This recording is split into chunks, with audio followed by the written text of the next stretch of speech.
saying is the most successful. What was that noise? That must have been Elon. Was that who was it? Bobby's phone was quacking. Strange. That's all right. We've just completed what many consider to be the most successful first 100 days of any administration in the history of our country, and we're just getting started. Things are happening that are amazing, and I would not say it if it weren't fact. In a few short weeks, we've achieved the most secure border in American history by far, 99.9%, which is a number that nobody thought was doable. Biden thought you had to go back to the legislature to get legislation passed in order to create a secure border. You didn't. You just had to have the right president and the right people working it. Congratulations, by the way, and to Tom. For 2 months in a row, we have set the all-time records for the lowest number of illegal border crossings ever recorded. The number of illegal border crossers released into the United States is down 99.999%. That is usually 100%. So I think it's an amazing tribute, and Christy, congratulations, and Tom and everybody else. It's an amazing job, actually, and it was done very quickly. We officially designated Tren de Aragua, MS-13, and the Mexican drug cartels as foreign terrorist organizations, and we're expelling these monsters from our country rapidly and working with the Department of Justice. Pam, you're doing fantastic. Your people are amazing. We're having some judge problems. Everybody's reading. We're having some judges that don't like, killers, murderers being thrown out of the country. So I don't know what their problem is, but we have little difficulty. We won on the basis of a great border and of getting criminals out of our country. That was why we won every swing state. We won by millions of votes. We won everything. Every metric we won by a lot. It was a massive victory, and we won, I think, largely because of this issue. I put this issue as #1 issue, and they don't want us to do what we're supposed to do, and I don't think that can be, and I hope the Supreme Court is going to fully understand what's going on. We have to get the criminals out of our country, and that's the basis under which we won the election. Core GDP, and this is, you probably saw some numbers today, and I have to start off by saying that's Biden. That's not Trump, because we came in on January, this is the quarterly numbers, and we came in and I was very against everything that Biden was doing in terms of the economy, destroying our country in so many ways, not only at the border was more obvious, but we took over his mess in so many different ways. Core GDP, removing distortions from imports, inventories, and government spending, was up plus 3% when you add it. We had numbers that despite what we were handed, we turned them around, and we were getting them really turned around. Gross domestic investment was a whopping 22%. Now, that is a number that people are coming in at numbers. For instance, I just walked in, I heard Samsung is now, because of the tariffs, they're going to build massive facilities in the United States. If we didn't do the tariffs, they wouldn't be doing that. So it takes a little while to get those facilities built, but they're coming in with big numbers. They're all coming in with big numbers. We have more money being spent than at any time in the history of our country. We're up to close to $8 trillion, I think I can say. Yeah. And really, it's going to be a lot higher than that. Those are just the ones that we know about. 8 trillion. I'm not going to say, but I'm not sure if Biden did $1 trillion for 4 years, 1 trillion. But we're at 8 trillion for 2 months, because let's give us a pass on the first month. We were sort of getting a little bit used to things, right? But after 2 months, we have $8 trillion. There's never been a number like that. And that includes chip companies, car companies, every form of manufacturing, high-tech companies. Nobody's ever seen anything like it. So $8 trillion. I can talk about gross domestic product, gross domestic investment. I can talk about a lot of things, but to me, the biggest numbers, the kind of numbers that are, and these people are coming in. Our Secretary of Commerce spent the weekend. He went down to Arizona to see what was happening with the biggest chip company in the world. And he said, Howard, you said you've never seen anything like it. You want to just describe what you saw? So So they're investing $165 billion in 1,100 acres in Arizona, and they're building the highest tech chip manufacturing, semiconductors, and 4,000 employees. You know, American tradecraft, right? Technicians doing every kind of work. The classic foundation of America is building it. They had 14,000 people.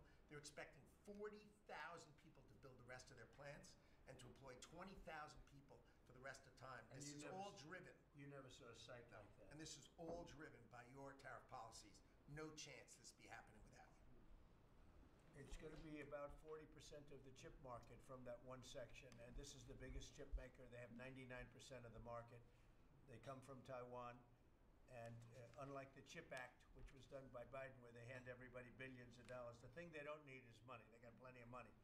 What they need is an incentive to come in, and the tariffs, they're building because of the tariffs. If without the tariffs, and I like to say they're building because of November 5th, the election, and the tariffs, but I'm going to be a little more blunt. They're building because of the tariffs, and November 5th gave them the tariffs. So it's amazing when you look. And these are not companies that go out and say, well, we're going to build, we have to go get our financing. Let's go. Like we would, in New York, everybody would look, you know, you'd get a building site, and then you'd look around for money, you'd look around for financing for 6 months, you'd get your financing. You'd build your building, the market would be good, you'd make money, the market would be bad, it wouldn't be so pretty, you'd have to negotiate, blah, blah, blah. This is different. These people have so much money, they don't know what to do. I asked Howard, did they finance it? No, they do it through cash. And they say that site, and they just started, you know, they just announced it like a month ago, and they've already started. He said, I've never seen a site like it, so big. So, you know, you're talking about essentially a $50 billion building. Now, if you build a warehouse for $50 million, that's a big warehouse, Scott. But a $50 billion building, that's a lot. They're building the electric, they've become a utility. And I've given them the right to become. They're going to build their own electric, they're going to build their own electricity, which they need tremendous amounts of electricity. They're going to build it themselves. Anything they have left over, they'll hook that into the grid. But the grid is old and they're unreliable and bad things can happen to grids. I said, if you want, you can hook into the grid, but that's a little bit risky. Or you can build your own electricity and become your own utility. And they, I think in all cases, are deciding to do that. So it's very exciting, and we have a lot of things going. We took over on January 20th. These are quarterly reports. We took over on January 20th. The tariffs haven't kicked in yet. I know that, and I don't want this to happen, but I know that China is doing very poorly right now. I just saw some reports coming out, and I don't want that to happen to China. I like the president a lot, President Xi. I don't want it to happen. I was actually saddened to hear it, but they are getting absolutely hammered in China. And, you know, they're sending boats, the biggest boats in the world, carrying cargo like nobody's ever seen before. These are the biggest boats in the world, biggest cargo ships in the world, and they're coming and they're turning around in the Pacific Ocean. They're doing a big U-turn and going back because they don't want the goods, because 145% tariff. But at a certain point, I hope we're going to make a deal with China. We're talking to China, but their factories are closing all over China because we're not taking their product. We don't want their product unless they're going to be fair with us. And that includes intellectual property and other things. There are a lot of things far beyond just buy, sell. So we'll see what happens. But, you know, I was not, because somebody said, well, were you happy? I said, I am not happy. I want China to do well. I want every country to do well. But they have to treat us fairly also. So with that, I think we're going to maybe go around, and we have some letters where the secretaries and people around the table are making statements about how they're doing and what's happening. And I could start with Pete on the left, because he's my least controversial person at the table. No, they don't know how good he is. So we'll go around the table and you can hear it. And these are cabinet meetings where they're very open and transparent. And I can guarantee you Biden didn't do this. He didn't do this. Go ahead, Pete. Well, Mr. President, I think we're controversial because we're over the target. And like so many things, Mr. President, you inherited a demoralized military that couldn't recruit, that was perceived as weak after what happened in Afghanistan and elsewhere because of Joe Biden. And what we have seen since your election and the inauguration has been nothing short of a recruiting renaissance. Decades, it hasn't been decades since we've seen this kind of recruiting in the Army, the Navy, the Marine Corps, the Air Force. The men and women of America want to join the United States military led by President Donald Trump. And the police, by the way. Absolutely. And fire. I always mention the fire, but the police and fire, likewise are, they have waiting lists now, and 6 months ago was a disaster. Truly historic. We can barely absorb the volume and retention as well. Men and women in the military who don't want to get out now that they have a real commander-in-chief. We're reinforcing standards. We're going to be fit, not fat, in our formations. We're welcome back all the folks that were forced out because of the COVID mandate. We've ripped wokeness out of the military, sir, DEI, trans, and it's Fort Benning and Fort Bragg again at the DOD. We're rebuilding the military, sir. The Golden Dome is well underway. F-47, reassuring allies and deterring enemies. We found nearly $6 billion in DOGE savings that we're going to reinvest, including $50 billion from the Biden administration focused on things like climate that have nothing to do with lethality and warfighting. And we will have, as you said, sir, the first $1 trillion budget that we plan to spend wisely on behalf of our warfighters. From day one, sir, we've helped get 100% operational control of the border, coming alongside DHS and CBP.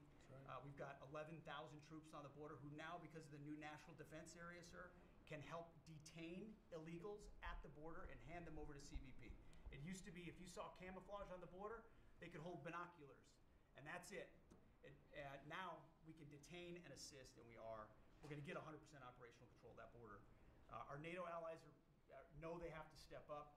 The Houthis in the Middle East are feeling the weight of American power, and we're deterring communist China. So because of your leadership, sir, I believe we're making the military great again, and I thank you. Thank you very much.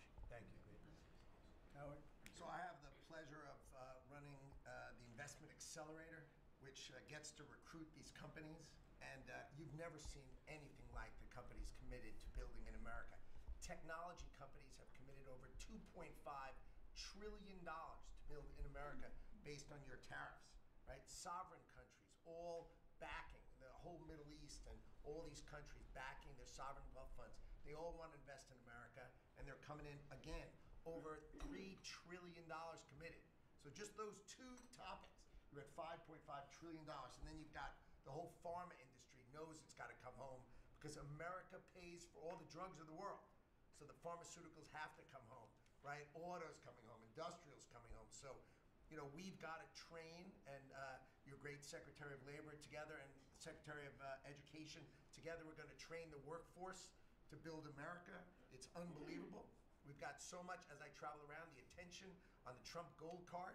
It makes me very popular. Last night, I was out to dinner, and someone came up and said, can I buy 10? And how do I buy 10? And I'm like, that's pretty good. It's $50 million for dinner. So, I was paying for my dinner. The External Revenue Service, right? You've got the tariffs and the hundreds and hundreds of billions of dollars coming in to build the External Revenue Service. That our objective, of course, is to replace the Internal Revenue Service and let those outside countries trading with us, let them pay their fair share to America. And then, of course, you got rid of de minimis.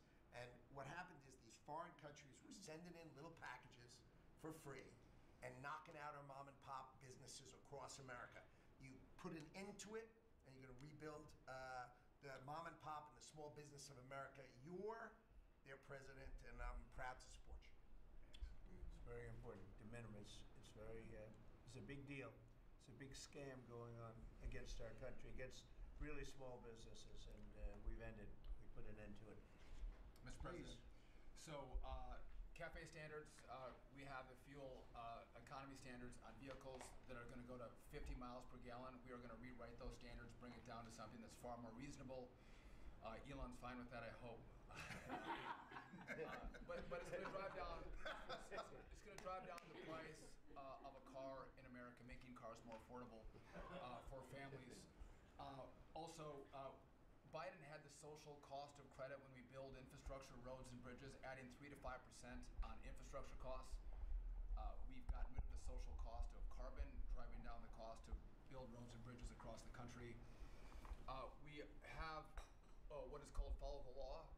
So we have so many states and municipalities that don't follow the law. So whether it's DEI, discriminating against Americans, whether they give illegals driver's license, or they're sanctuary cities or states, if you don't follow the law, if you're giving license to illegals, if you're having DEI policies, we're not going to fund your projects. So you got to certify in your state or in your city to get road and bridge money or rail money that you're actually following the law, which includes the executive orders from you, Mr. President. We're cutting back funding. We send research money, Mr. President, to universities to do research on more equitable and sustainable transportation systems. Projects that'll use data and public opinion to inform policy and infrastructure and technology benefiting diverse communities, including women and gender non-conforming people. Just stupid wastes of money. We're pulling that money back from universities. We should do good research if we're doing research in universities. And then one last thing, air traffic control. We don't have enough air traffic controllers. We're about 3,000 short. We're working on an agreement with the union, so when controllers become retirement eligible, we're going to cut a deal to try to get them to stay longer, stay in the tower. And then we have a plan to put more butts in seats in Oklahoma City, so we can get more students through the academy and into towers as well. It's going to take us a while to do that, to train them up, but we're in the process before our 4 years are done. Well before that, we're going to be at full capacity.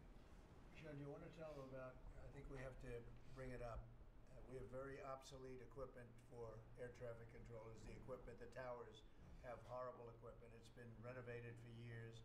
The money they spent over the last 4 years, this Buttigieg did a horrible job. They wasted billions and billions of dollars hooking up wire equipment to non-wire equipment to satellite equipment, and a third-grade student would know it doesn't work. You can't work it. They wasted tens of billions of dollars. But we want to put a brand new air traffic control system in, and you might want to describe that, please. You and I have talked about this. It's a state-of-the-art system, envy of the world, and listen, our system is safe, but you would have hoped someone would have seen that there's a problem with fixed-wing aircraft and helicopters coming in at DCA. Someone should have seen that before we lost almost 70 lives. It's our job to look and see that we have an aging infrastructure around air traffic control. And so if we don't build a brand new system, there's going to be failures and people will lose their lives. And so we need the help of Congress to help fund this, but it's going to be all brand new. And after you build a brand new system, we have the bedrock and the foundation to actually build on top of it. But no one has done this, Mr. President. There's Band-Aid fixes that have happened over the course of 20 years. You can't have a Band-Aid fix. It doesn't get done. It has to be brand new. The technology, it looks like it's out of a 1980s movie. Old computers, floppy disks. We're using copper wires, not fiber. So there are great solutions we have available that, and by the way, everyone's sick of their delayed flights or their canceled flights. We have more capacity in the airspace, and if we build this brand new system, what you'll have is more efficiency in the airspace, and it will be safer. So the economy will be stronger. We can have more flights and less delays. So I appreciate your support on that, Mr. President. Rebuilding that is very important. You wouldn't have had the helicopter crashing into the plane at 400 feet up when it's supposed to be 200 feet. That would have bells and whistles would have been gone over, and you would have heard the screaming equipment saying there's a problem coming up in 15 seconds. You got to do something about it right now. And it would have also sent the word right into the helicopter, because I guess you'll be doing the full report on that, but it was pretty obvious what happened. Right. And there was supposed to be at 200 feet, there were 400 feet, and a terrible thing. And that wouldn't have happened if we had the right equipment. If we had the right equipment, you would have heard bells and whistles going off, and it would have alerted them long before that would have happened. 2 minutes before, it would have had a lot of time. So we have to do this. We have no choice, and we're going to do it. We're going to be very proud of it. They did old equipment in new equipment, and you can't hook in old equipment to new equipment because it's different. Some is satellite and some is ground. The satellite doesn't work. This man would know that better than anybody, but you can't hook up a satellite system to a ground wired system. And if you do, you're wasting a lot of money. They spent billions. This is Buttigieg. They spent billions and billions of dollars trying to patch a system together. They had hundreds of different contractors, and the contractors were all fighting with each other. We're going to have one great big contractor, like the great big beautiful bill, which is going along very well. I guess I like great big beautiful, but we're going to have one great big beautiful contractor, whether it's maybe Raytheon, maybe IBM, maybe it could be any one of 4 or 5 different groups, but you put one in charge. They're very big, very powerful monetarily, and they give you a guarantee, and they hook up everything. They do every single thing. So they're responsible for the digging of the ditches and the fiber and every single element. And it's one system that's hooked in. It's not all these hodgepodge systems that don't work together, and it's just a shame.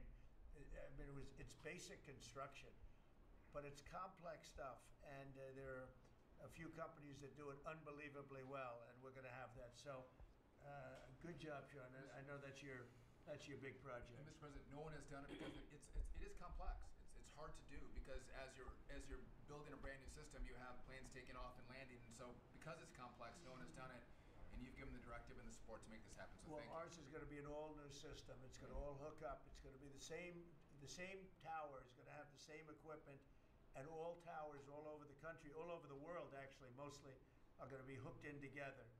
And when there's a problem, when planes are too close, you will hear a sound that's very ear-shattering, and I've heard it, and it's amazing. I mean, honestly, it's amazing. It's real genius stuff, and we didn't do that. What we did was just waste money. You could have just thrown it right out the window. What they did in this last 4 years was disgraceful. Whether it was the border or this, you can name 100 different things. The worst administration ever. Okay. Thank you. Mr. President. Secretary, thank you. Yeah, Mr. President, thank you. And I think one of the things that I want people to understand about the VA is we're part of the national security interests you have, and you've laid the groundwork for that. It's leadership and making sure that with the Secretary of Defense and myself, we take care of veterans on 2 ends. One when they come in, and one when they serve and they've earned the benefits that we have. And one of the things is if we're not doing our job on our end, then the recruitment and all goes down on the other end because we have a full spectrum. That's what leadership is about. What we found, and speaking the last 4 years, is we found an administration that wanted to throw money and people at problems, but they didn't want to put leadership in.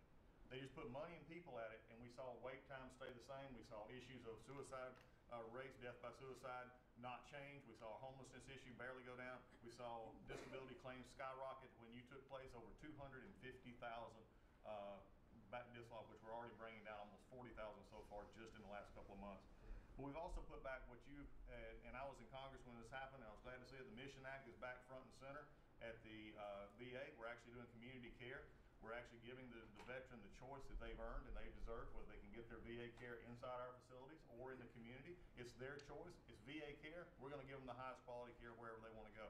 Also, we're expanding out options for treatments and others for those that are new. We're experimenting and looking at new counseling ideas, all new drug techniques that we can help with PTSD, TBI, the things that are affecting our veterans right now. But also, we've taken the leadership to take people and bring them back into work where they're actually communicating. They're back in our offices. We put thousands of people back in. We're processing more claims daily than we were in the last little bit, hit 1 million before has ever happened, and we're actually bringing it down. And I've actually taken our deputy secretary, and he is actually handling a strike force now to bring down that disability claim, plus our regular work that we're having done. We've also taken almost $300+ million and taken it out of contracts that we've all heard about so far. We were doing contracts for meeting notes and PowerPoints, and if our folks didn't know how to do meeting notes and PowerPoint, go online and learn yourself. We're not going to pay for it anymore. And we took $360 million and put it back into community care and also our health records management system that we have. We've opened 6 new facilities just in the last little bit so all the media who wants to talk about how we're hurting healthcare, we just opened 6 new facilities. By the way, thank you. You're welcome. As we go from that, we've continued. We've also took $11.6 billion in ceiling values of contracts and terminated that we did not need, resulting in significant cost avoidance for the future, but also still maintaining the ability to take care of our patients and also our disability benefits. We've also gotten unity again. We did away with $14 million in DEI spending. We've ended gender dysphoria treatments. We phased that out. All directed, the savings from that go to paralyzed veterans and amputees. We've also continued to work toward, as you've in anti-Semitism and also anti-Christian bias that we saw. The biggest thing, though, Mr. President, I wanted to state is you told me when you said for me to take this job. You said, take care of my veterans. Well, we've done something in taking that step forward. The veteran is back first at the VA. The VA is not about itself anymore. We're not a self-feeding animal. It's about a service organization that takes care of one of the best we have, and that's our veterans. And that one, Mr. President, we're just getting started. Thank you, Doug. How are you doing with the suicide rates? We're getting, it's tough, Mr. President. That's something that we're looking at.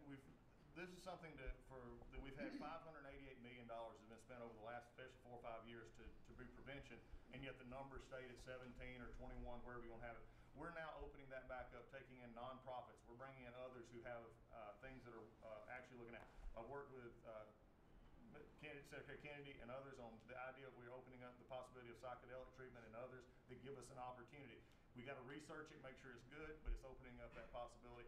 And I think, again, veterans are understanding now that we're putting them first. When I go to these hospitals, they're actually coming up saying thanks.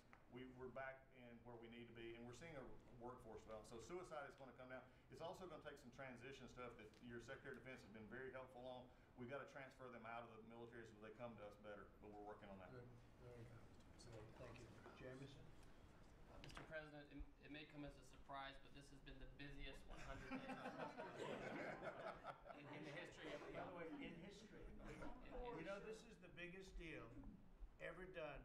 If you sold IBM, ExxonMobil, and 5 other companies together, it's peanuts compared to what we're doing. This is the biggest deal ever done financially in the history of the world. And I think we're doing great. You're going to see some big, big results. Go ahead. And I'll just say something that Secretary Duffy said in his context, because it's complex, no one has done it. So this is something, a reordering of global trade that hasn't happened since the end of World War II. And it's long overdue because we've seen manufacturing offshore under the old global trading system. With the net result of the global trading system is that all the manufacturing goes to Asia and other places. That's a system you have to replace. Right. That's what you're doing. They said you wouldn't be able to do global tariffs. We did it. They said everyone would retaliate. No one retaliated outside of China. They said no one would come to negotiate. We're talking to dozens of countries. They said no one would have offers. We have dozens of written offers. We have lots of countries in this week. This is like a break for me to come. You have the list. You have the list that they showed me with all the countries that want to negotiate. Sure. They all So want to this negotiate. They want to make a deal. don't zoom in on this. Yeah, this is like a tracker, right? We have all these columns of which countries have come in, when we started negotiations, who gave us an offer, are we in technical talks, and when do we expect to have deals done? Those are some weeks out, but we're working very quickly on this. Thanks. Thank you, Jameson. You're going to have a lot of fun for the next 3 weeks. Fun. It will be fun. Yep. Mr. President, the last 4 years, the world experienced a total lack of zero leadership under Biden, and then we've had 100 days of your leadership with respect, with strength, starting with there'll be all hell to pay if you don't let our people go. Dozens, over 40 Americans have come home under your leadership. Far more terrorists are no longer threatening the homeland under your leadership, pulling all of these agencies together, including the evil individual responsible for the Abbey Gate bombing, and to sit with the 13 Gold Star families, and you showing that follow-up and that justice has been incredible. But pulling this great team together, Mr. President, everything from revitalizing shipyards to cyber to space, that takes this entire team working together. It's an honor to serve you in this administration, and I think the world is far better, far safer for it. Amen. Thank you very much. The Abbey Gate is really important. This was a horrible thing. It destroyed the image, frankly, of the Biden administration. What happened there was a disgrace. It should have never happened, and Pam is working very much on prosecuting that person. We have the person, and he'll do well. I have no doubt about it. Thank you very much, Michael. So the CIA, I don't know, Ratcliffe, I don't know if he's going to say anything. He's probably the one person here that's not allowed to talk about the great job he's done, but go ahead anyway. Mr. President, as you know, at your direction, the CIA has deployed our unique covert action authorities in various places and continents to successfully advance your national security and foreign policy priorities, to advance peace, to end wars, to take terrorists off the battlefield and to keep illicit drugs from coming into this country and harming Americans. Unfortunately, as much as I would love to detail your accomplishments in that regard, we can't do so in front of this crowd. But you and I both know, Mr. President, that you have had a profound positive impact on America's national security posture, and Americans are safer because of your leadership. What I can talk about publicly is, as has been mentioned, the CIA provided the intelligence that led to the apprehension of the Abbey Gate bomber, who is now being prosecuted by our great Attorney General and providing a measure of justice to those 13 families that suffered as a result of that disastrous Afghanistan withdrawal during the last administration. In addition, at your direction, Mr. President, the CIA has negotiated and secured the release of Americans like Mark Fogel and Ksenia Karolina, who have been wrongfully detained, sending the message that you will forget about no Americans that are being held in other places unfairly and unjustly. And finally, Mr. President, the CIA is being restructured at your direction to focus on our core mission and to eliminate the well-documented politicization that has taken place in the intelligence community from bad actors in the past, to focus on our core mission and to make America safe again. Thank you for the opportunity, Mr. President. Good job. You're doing a great job. Thank you very much. Russell? We're obviously involved in a number of budget bills that are moving, trying to make sure all of your priorities are reflected in the reconciliation, working on our upcoming budget. Wonderful job by the entire cabinet on that front. Details soon on that front. Sending up rescissions bills to Congress for things that Elon has found.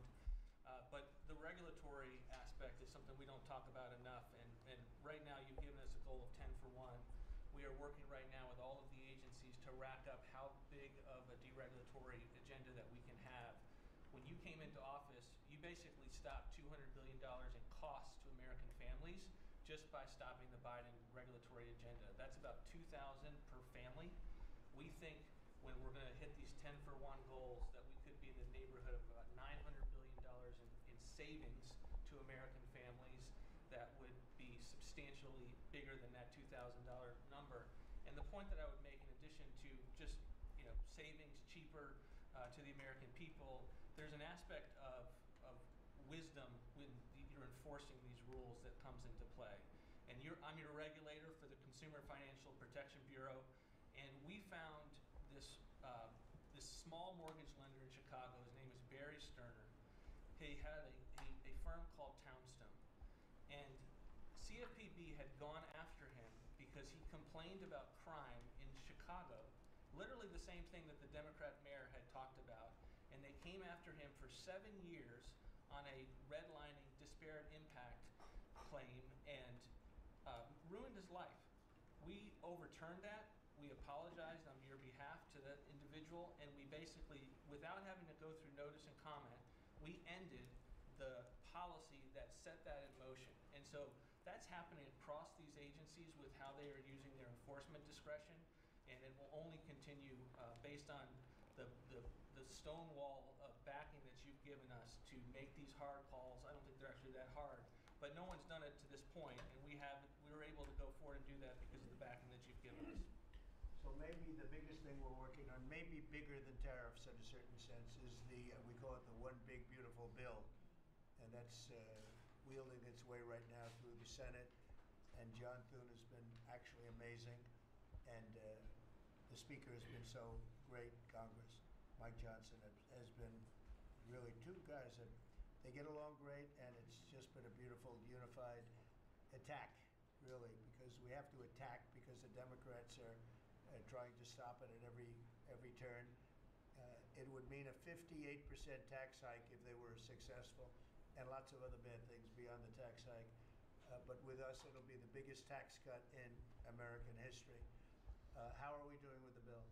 We're doing great. We're day in, day out, hour by hour negotiations to make sure your stuff is in there, and to make sure we have the border resources, the defense resources, and to save the American people some tax money and make sure all those tax cuts that you ran on are in there that help get people back into the workforce. And I think we're making a ton of progress. I think we're doing well. like I said, the biggest tax cut in the history of our country. And it would be the biggest tax increase if the Democrats are successful. They're the only people I've ever seen running for office where they want to increase taxes, but this would be a 58, maybe a 60% tax increase, unsustainable for the American people. Thank you very much. Great job. Susie, the most powerful woman in the world, they say. I agree with that. I agree. I'll be brief so you can hear from these amazing people. Congratulations to everyone on 100 days. That's been it's unparalleled in my memory and best I can tell ever. But it hasn't been busy for busy's sake. The president's promises made to the American people have been kept time and time and time again. You all have been out there spreading the word with community groups and states and media. It hasn't gone unnoticed, and let's work hard for the next 100 and have equally as much success then. Thank you. And you're doing a great job, Susie. Yeah. I think everybody agrees, right? Yeah.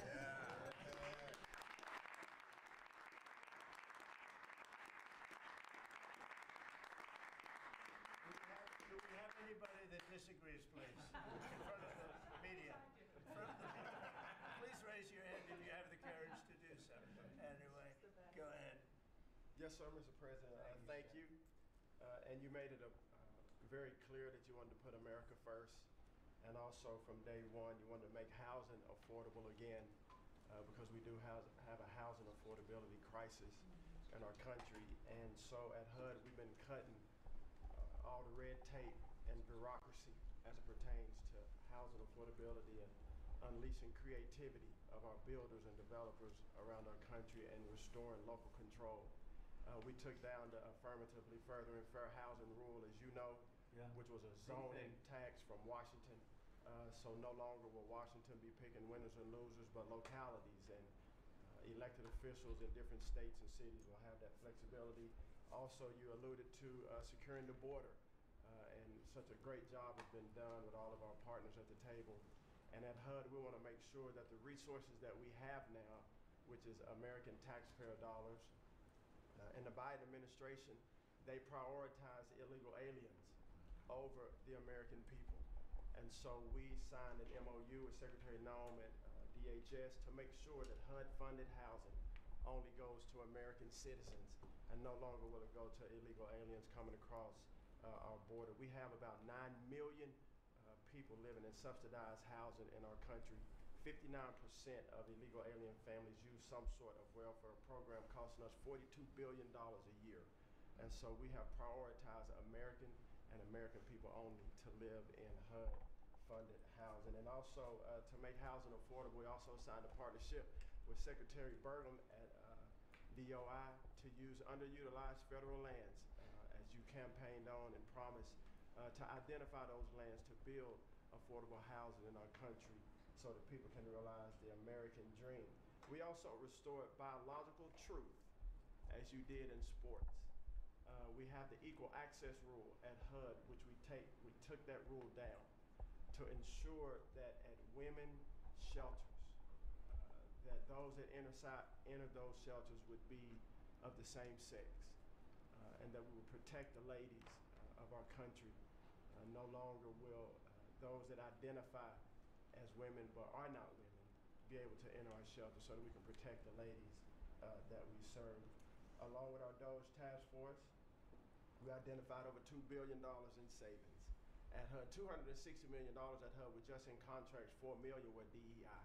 And so we took those contracts down and de-obligated and sent back $1.9 billion back to the Treasury for the American people. Again, we want to be good stewards over the American taxpayer dollars. And so, Mr. President, thank you for your leadership in this. And we have a tremendous team at HUD, and I'm so grateful to be part of this team around this table to take care of the American people. And I consider it a great honor and humble to do so. Good job. Yes, sir. Thank you. Yes, sir. Appreciate it. Brooke? Well, I'm not sure if anyone's heard, but the price of eggs is down. I know it's news. Listen, sir, today as we celebrate the 100th day, I think that it's just such a joy and an honor to continue to do this work, so thank you for that. We have been obviously very focused on the cost of groceries, specifically eggs led the way, as you have so eloquently discussed over the last few months, and we're holding tight on a very significant decrease, which is great, and investing where we need to there. As I mentioned before the press came in, we have had a massive issue with Mexico on water, getting water to our farmers along the border for decades. When I worked in Texas 25 years ago, we were fighting with the Mexican government over the water then. You got involved about 2 weeks ago. That evening, I started conversations, and as of just a few days ago, thanks to Secretary Rubio's great deputy secretary and I, have been negotiating, and we hit the best deal, I believe, in history on behalf of our farmers, and thanks to your leadership and your strength on that. And that's a really big deal long term for those farmers in the southern part of the country. On the energy side, I know we've got Secretary Burgum and his partner Secretary Wright, but we often forget that agriculture has a major piece of the energy dominance agenda, not just timber, not just minerals, but biofuels. So we continue to support that great leadership coming from those agencies and doing hopefully our part as well, and they've been incredible in that. Our farmers have been hurting under the Joe Biden administration. There was a 30% increase in the cost of input, so the cost of doing business for these farmers over those 4 years. When we left the White House the first time 4 years ago, we had a $0 trade deficit with our agriculture products. After 4 years of Biden, that hit $50 billion because they just didn't make an effort. And so obviously that's $50 billion less dollars at a time of very thin profitability for our agriculture community. So the Congress passed because the last administration didn't get a farm bill done either, the farmers were hurting there. So Congress stepped in. I say all that and basically said $10 billion to move out. USDA, fastest in history, that money went out to those farmers that couldn't make plant their crops. And so I'm really proud of that, and you'll hear a lot of that from your farmers today, that this USDA is moving more quickly than any ever before. And we're not organizing money based on the color of skin and other ways, which was how the last administration was moving out. We've canceled $6 billion in contracts thanks to our great friend Elon Musk and his Doge team. A lot of those were DEI, gender, studying transgender mice. Who knew? The racism in pest management, we've canceled all of it. We're going through a major restructuring. USDA is one of the biggest agencies. It's sort of a catch-all. And we're really downsizing and aligning around putting farmers first, which is really important. A big part of USDA, though, is food stamps. It is perhaps one of the largest, if not the largest, welfare program, and it's a supplemental nutrition program. Secretary Kennedy and I have been working very closely. We were in Texas yesterday talking about nutrition and agriculture. You can't make America healthy again without your farmers and your ranchers as your partner. So ensuring that our food stamp program and those at the bottom end of the socioeconomic ladder really have access to nutritious foods as we're facing an obesity crisis and a chronic disease crisis, which I'm sure Secretary Kennedy will touch on. And the final thing I'll say is this morning, Secretary Noem and I, together, and I brought up pictures, I think this is important, and it goes to why we're here. This is a South Dakota ranching family named the Mods.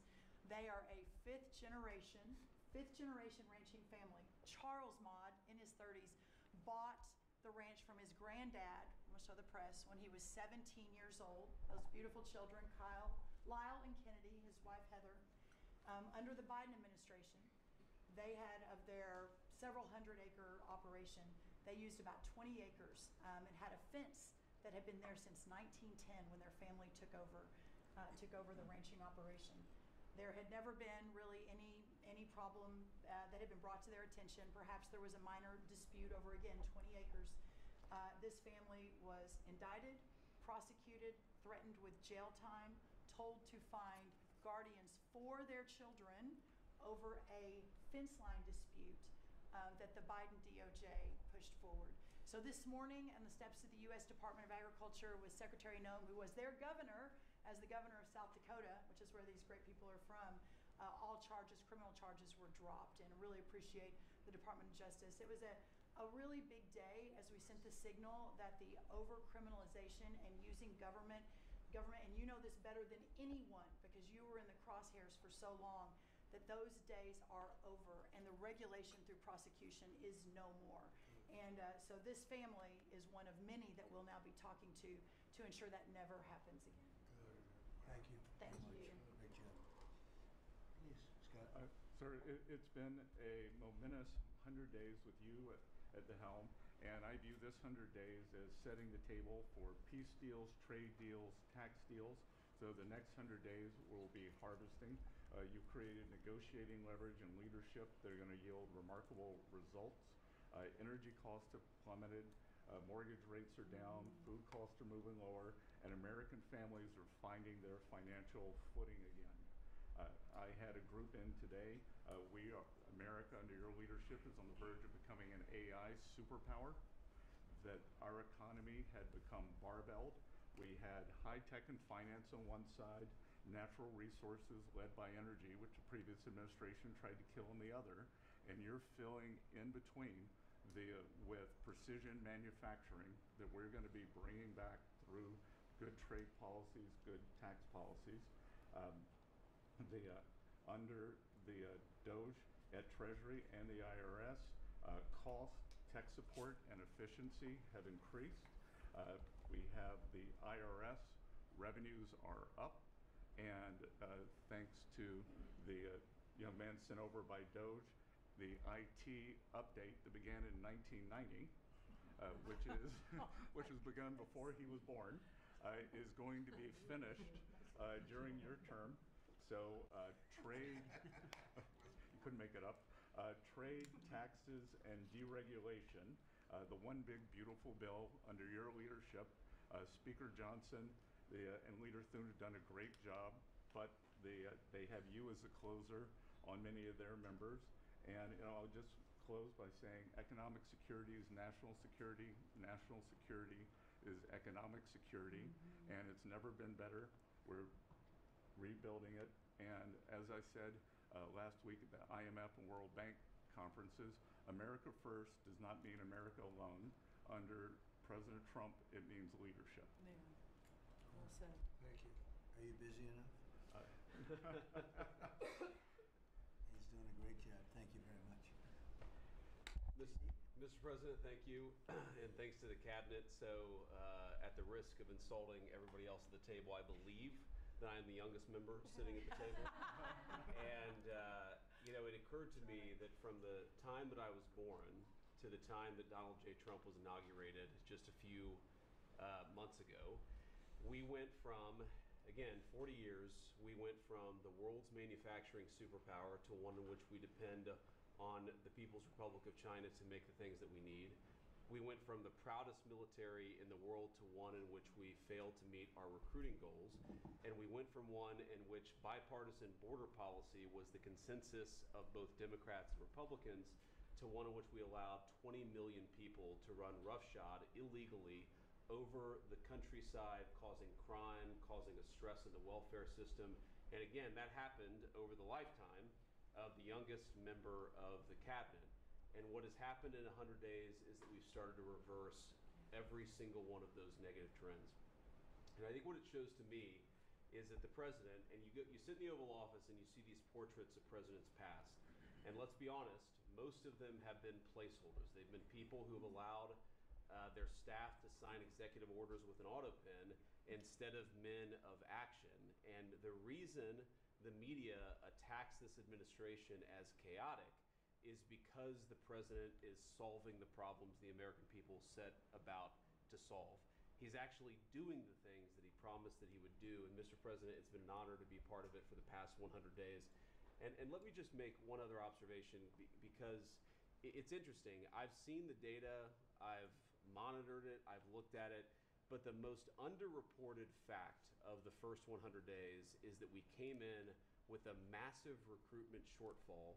And in 100 days of Secretary Hegseth and President Trump's leadership, we now have people breaking down the doors to join our military. To the media assembled here, it's a really interesting question. Why has that happened? Completely aside from the fact that I think it's a good thing or I think that President Trump deserves political credit for it, why did we go from a military where people didn't want to serve to now all of a sudden they do want to serve? That's a story you guys should cover, but compared to that, how much time have you instead focused on the fact that we deported an MS-13 gang member with a valid deportation order? And why is it that the press is so focused on the fake BS rather than what's really going on in the country? I think that what we've shown, sir, is that you can do a lot. You can do a lot in 100 days, but you've also unfortunately revealed that too much of the American media hasn't learned the lessons of the past 40 years. Thank you, sir. Thank you. Thank you. Pam? Please. President, your first 100 days has far exceeded that of any other presidency in this country, ever. Ever. Never seen anything like it. Thank you. Your directive to me was very simple: make America safe. And despite that, we've still been defending over 200 civil lawsuits filed against you. On top of everything else, I think I'm representing every one of you in this room in some capacity. And no, you will not be arrested by the U.S. Marshals. Over 200 lawsuits, over 50 injunctions, and now we've got multiple cases in front of the Supreme Court, and we will succeed, and we are doing great in front of the Supreme Court, President, and we'll continue on with that. I was at DEA yesterday, and they said to me, you, Donald Trump, have taken the handcuffs off of DEA agents. And as a result of, since you have been in office, President Trump, your DOJ agencies have seized more than 22 million fentanyl pills, 3,400 kilos of fentanyl since you've been your last 100 days, which saved, are you ready for this, media? 258 million lives. Kids are dying every day because they're taking this junk laced with something else. They don't know what they're taking. They think they're buying a Tylenol or an Adderall and a Xanax, and it's laced with fentanyl, and they're dropping dead. And no longer because of you, what you've done. ATF, since you've been in office, President, along with DOJ agencies, seized 14,500 guns off the streets. Why aren't people reporting that? 651,000 rounds of ammo. That's up 151% from 2024. That's keeping America safe. We've rescinded death penalty. We are now seeking the death penalty on cases. I'm signing death warrants. We are going after terrorism. We are going after arsonists. Whether you're burning Teslas, we will see. We've arrested 9 people so far in 7 jurisdictions. No negotiations, 20 years in prison, or you're burning down the governor's mansion in Pennsylvania. We will be there to protect you. And I've been talking to Governor Shapiro, and he greatly appreciated you reaching out as well. ISIS terrorist, we got one in New York, right around the corner. We got an ISIS terrorist in New York. We have an October 7th task force. We just broke up a huge human trafficking ring by the Sinaloa cartel, 1,000 pounds of methamphetamine on our streets, ton of fentanyl, 20,000 Molly pills. Those are the drug of choice among at clubs and bars for young kids. They were fake, but you know what they had in them? Fentanyl. That's 20,000 lives saved because of you, right there. We brought back 29 cartel members from Mexico at your direction, and one killed the Kiki Camareno, a DEA agent, in 1985, and many of us got to talk to his widow and his son, who is now a judge. And they started crying. They have tried to get that guy back forever, and thanks to so many of you in this room working together, they have justice. They were crying on the phone because of what you did, President Trump. Thank you. We're going after anti-Semitism. We're unleashing everything you told us. No more DEI, no more weaponization. We have rescinded, as I said, 200 policies, and I could go on all day long, but we are doing everything in our power to keep America safe at your direction. Thank you. Thank you, President. You're really doing a great job. Thank you very much. Okay, let's go. Nice to see you, Mr. President. Well, first of all, I think what you've heard amongst this team is the leadership, because it's given us the latitude really to collaborate amongst each other, not only in this room, as Jameson mentioned, we kind of get a break for a couple of hours here, but we stay in contact actually every other day that we're working for you. And I think what that says is, I was speaking to, for instance, the Farm Bureau of Texas yesterday. I'm not the Ag Secretary, but it matters to the workforce. I'm working with the other secretaries, Lutnick and McMahon, on education and the workforce investments that you've asked me to do, because as you've come in and negotiated these great repatriation of these companies and the investments, we're going to need that workforce to build back this economy. And I couldn't see that more as I've kicked off my 50-state tour. We've been in 5 states so far. We'll finish all 50 states by the end of the year. And what we're talking to is the American workforce and these companies about what the market demand is. That's the difference, that we finally have made that connection. What do they need? How quick do they need it? And how fast can I get these either apprenticeships toward that million that we've put that lofty goal? We've already added 80,000 new apprenticeships already just since January. So at the Department of Labor, that tour is kicked off, and I couldn't be more honored to be on the ground and see my colleagues that we're passing in the skies, but we're on the ground together because we're all collaborating together. One of the things that we're talking about, illegal immigration, I have put states on notice. I warned all 50 governors that if they continue to reward illegal immigration by treating unemployment benefits as a handout, they're going to lose their federal funding as well. We can no longer continue to give unemployment insurance to illegal immigrants, and so I've let those governors, and I sent out that letter last week. We also eliminated discriminatory DEI offices within the department, specifically the Office of Federal Contract Compliance Programs. Most of our federal contracts were really just to focus on DEI enforcement. We were really punishing a lot of these companies. If they weren't complying, they weren't going to have a federal contract. We've let go of that program completely. $4.4 billion in unspent COVID funds came back to the Treasury from the CARES Act. Billions we're collecting dust in these coffers, in the state coffers. We've asked for that money back to return to the Department of Treasury. We saved $250 million by canceling America Last, is what I call it, foreign handouts, including funding for things like transparency and accountability for Uzbekistan cotton industry. It doesn't make sense that we're funding, these foreign, and thank you to DOJ and to the government efficiency, what we have found with the fraud that we're seeing. I mean, some of these things are so ridiculous, you can't believe it. No, I write them down and I read them more than once. Cotton Like, farmers? Yeah, it doesn't make sense. It sounds like a comedy sketch. That's right. And so again, with the executive order preparing Americans for high-paying, skilled trade jobs of the future, that's our goal. The trades is where we're being focused, but all companies, and we want to make sure we're on hand for that. And what I want to say is thank you to government efficiency, because you asked us, when this transitions out, will our departments and our agencies continue that government efficiency? And I think that we've surpassed that in the Department of Labor. Out of our 14,000 federal employees, 3,000 have taken the DRP, and we offered it again. So over 21% have taken that offer. And we'll keep our critical workforce, MSHA, OSHA, and wage and hour, and make sure our workers stay safe. So with your leadership, Mr. President, I couldn't be more honored to serve. I know we were probably the last to know each other, but we're getting to know each other well. And the team that you have assembled is really an honor to serve with. So thank you, Mr. President. Thank you. You're doing great. Thank you very much. Chris, please. Mr. President, you ran on unleashing American energy, and 100 days have shown the tremendous impacts that can arise from the unleashing you have enabled. I'll just hit a few highlights. Number one, oil, gasoline, and diesel prices are the lowest they've been in years. How does that happen in 100 days? That's a messaging.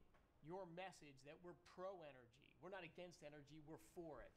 That sends a message to the marketplace that supply is easier to grow now and supply will be coming, and that's already led to tremendous savings for American consumers across the country. And we need not only more affordable energy, but we need a lot more energy. One highlight I think a couple of us have touched on is AI. This is a new emerging critical industry that's very energy intensive.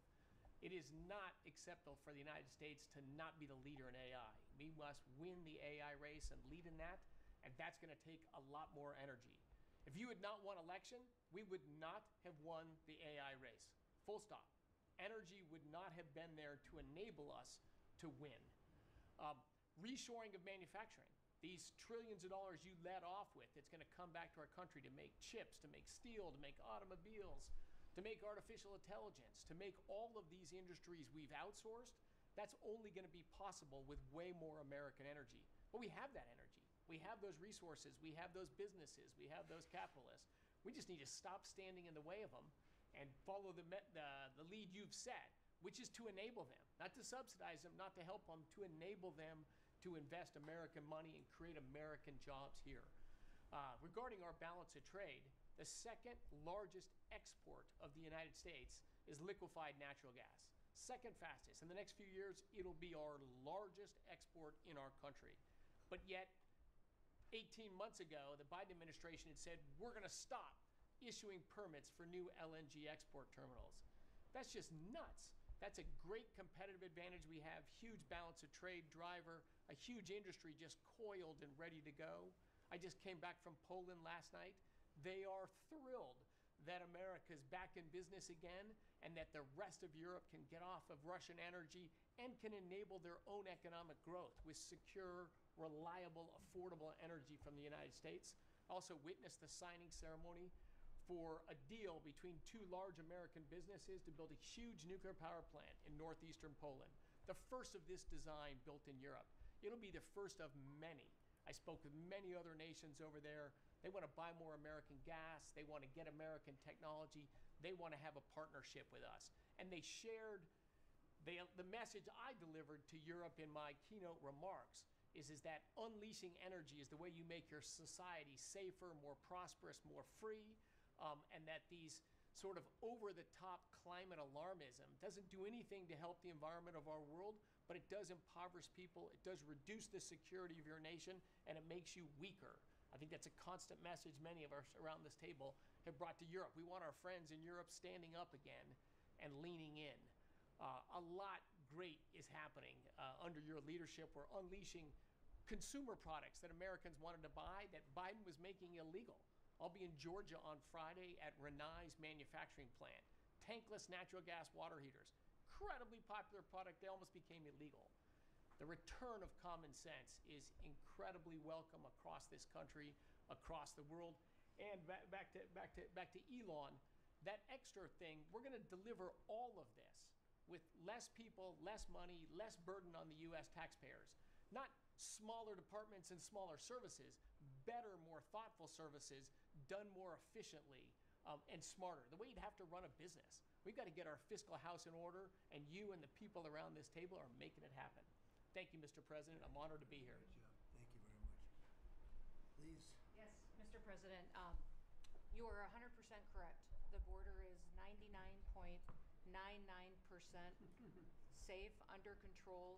You have completely reversed the entire situation. In fact, the day before yesterday, I was down in El Paso, and those Border Patrol agents are so impacted by how you have changed things in a year. They have put up huge pictures that say, under the Biden administration, the mobs of people that were pushing through razor wire and trampling children, and the chaos and the violence that was happening at that same location, they have a picture there that says, this is what the Biden administration looks like, and this is what the Trump administration looks like. It's peaceful. People who do business between Mexico and America are coming through. They're doing it legally. They're following the law, and it's all because of what you've done and what you've empowered them to do. The recruitment for Border Patrol is through the roof. For ICE agents, they want to be a part of ICE because they recognize they actually get to do their jobs. I have the Coast Guard too. Coast Guard recruitment is up over 20% just in the last 60 days. Everybody wants to be a part of what the heritage is of this country.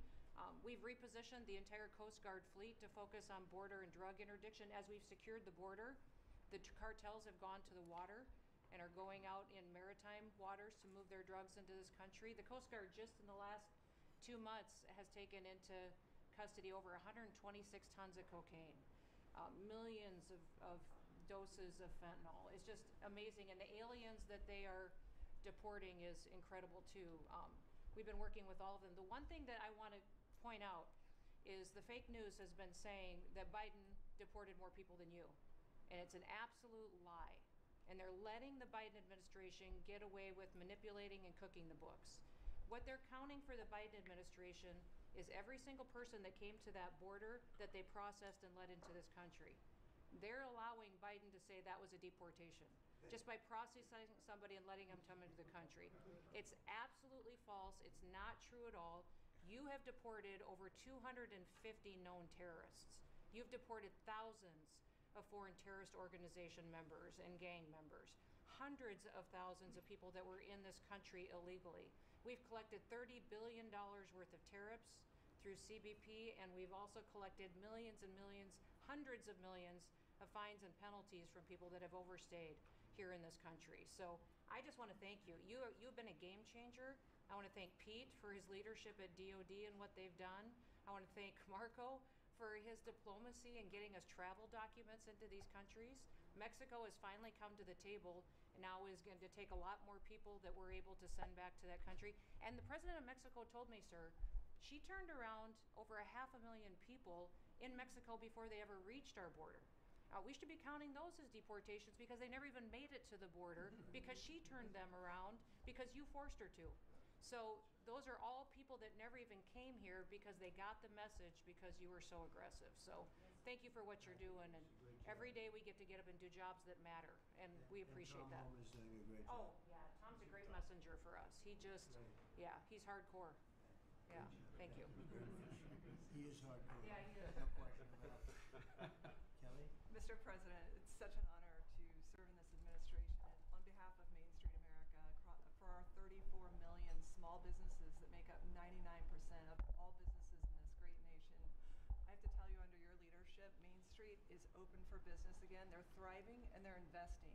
And the data that we have at the Small Business Administration, the loans that we're putting out, a record 26,000 loans in your first 100 days means that 2,000 small businesses each week are receiving that funding, that investment in the future. Small businesses create 2 out of every 3 new jobs in this country, and we've already seen under your leadership the jobs economy is back, manufacturing jobs are back.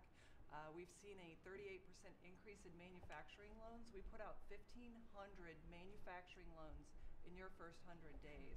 We saw startups increase by 54%, and we saw businesses under 5 people increase by 95%.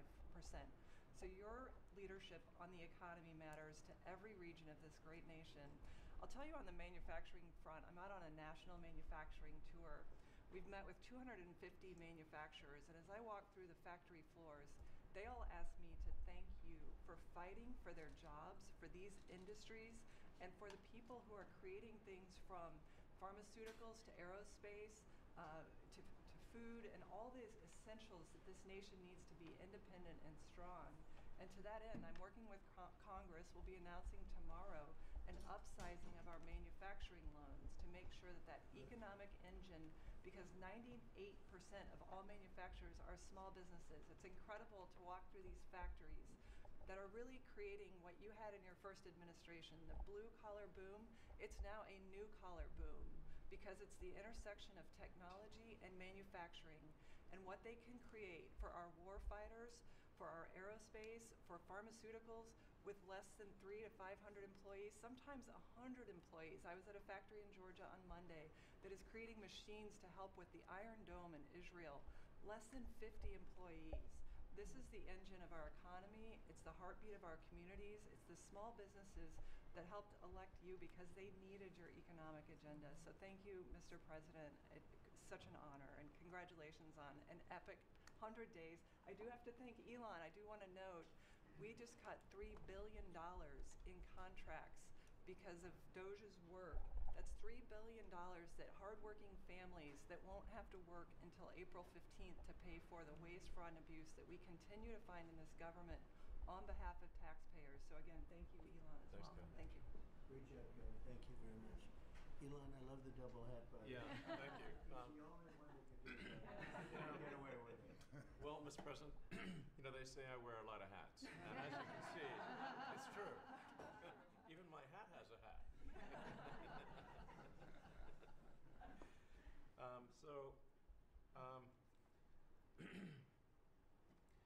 The American people voted for secure borders, safe cities, and sensible spending.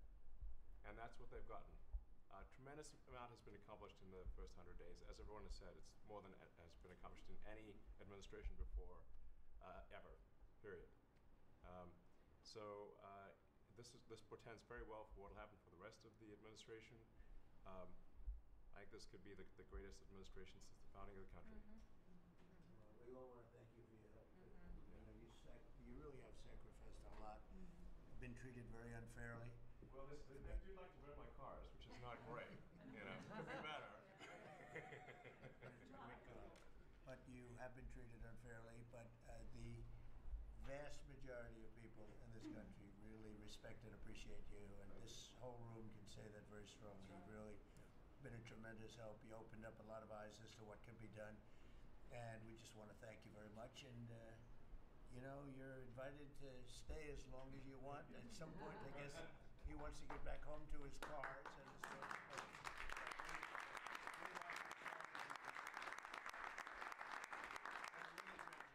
You've done an incredible job. $150 billion. Think of this. Yeah. 160 now. 160. And they said, oh, it could have been more. And a lot of stuff is being worked on. That number could be doubled and even tripled. A lot of things are being worked on that we don't count yet because it's not quite there. But you've done a fantastic job, and we appreciate it very much, Elon. You know Thank that. you. It's also an honor to work with your incredible cabinet. I just like to say thank you, everyone, for it's great to work with you. Thank you very much. Thank you. Mr. President, congratulations on this truly historic first 100 days of your administration, really only made possible by your focused leadership on delivering the mandate the American people gave you. You've empowered all of us to deliver that mandate, and I'm grateful to have the privilege of leading the intelligence community towards ending the weaponization, politicization of the intelligence community that's gone on for far too long, and building out what is truly a lean and agile and effective intelligence community that is helping you deliver that promise to the American people of safety, security, and freedom. So, Mr. President, I'd like to highlight just 3 of the areas where we are helping to support your leadership and your work in making America safe again and bringing about these changes.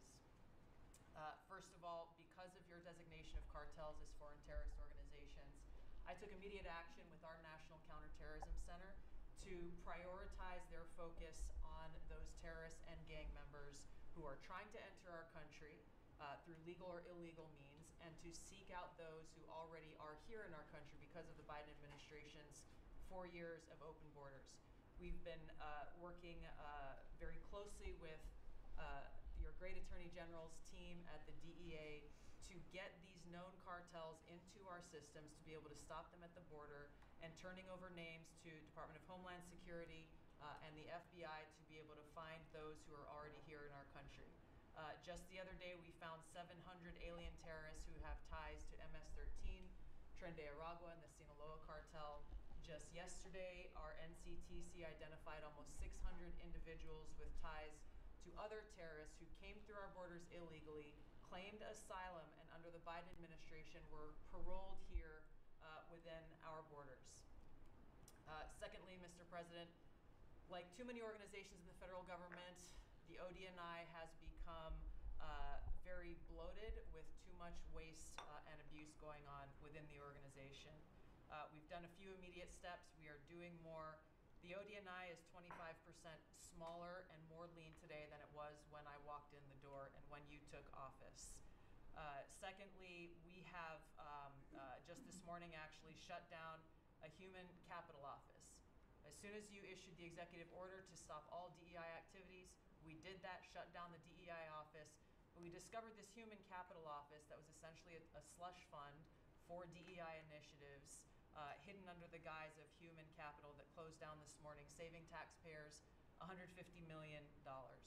We'll soon be announcing an additional $2.6 billion in savings with other programs and contracts that do nothing to ensure our national security interests. And lastly, we're working every day to hold the deep state accountable, to end the politicization, weaponization of the intelligence community. This past week, I sent 3 criminal referrals for illegal and unauthorized leaks to the media of classified intelligence for prosecution. We have 11 more that are under investigation. We've revoked, at your direction, 67 security clearances, and we continue the work of declassifying documents, as we have already around the JFK assassination. We have more coming for the assassination of Bobby's father, Senator Kennedy, and MLK assassination. And we continue our extensive investigations around exposing the very serious issues we have related to election integrity, illegal abuses of FISA, Crossfire Hurricane, and others. Mr. President, under your leadership, we are working every day to bring about that transparency and accountability that the American people deserve. So thank you for the opportunity. Great job. Thank you very much. Lee? Mr. President, at the Biden EPA, the Green New Deal was raging. At the Biden EPA, we saw billions of tax dollars burning. At the Biden EPA, we saw industries suffocate. But at the Trump EPA, the Green New Deal is dead. At the Trump EPA, we know that we can both protect the environment and grow the economy. I have 13 pages of accomplishments from our first 100 days in here, and in it, part of it is 100 environmental accomplishments at the Trump EPA. You don't have to take my word for it. We released it to the media this morning. Every single day that President Trump is in this office, there will be a major environmental accomplishment every single day of the Trump administration. At the Trump EPA, we're also launching what is the largest deregulatory action in the history of the country. We're going to be giving our director of the OMB a whole lot of work because we inherited a big mess from the Biden EPA. And working with Elon and Doge, I've canceled now $22 billion worth of grants. Now today is a special day for many reasons. The biggest reason why we're here is that this is the 100th day of the most consequential, historic first 100 days in the history of this country. Today, while we're here, the House of Representatives is voting on Congressional Review Act bills, considering the EPA waivers that were given to California's tailpipe emissions, where California set their own standards. But there should be one national standard, and right now, Congress on the House side is going to be voting on that today. On a personal note, while this is a bit outside of the EPA jurisdiction, today is my last day serving in the United States Army.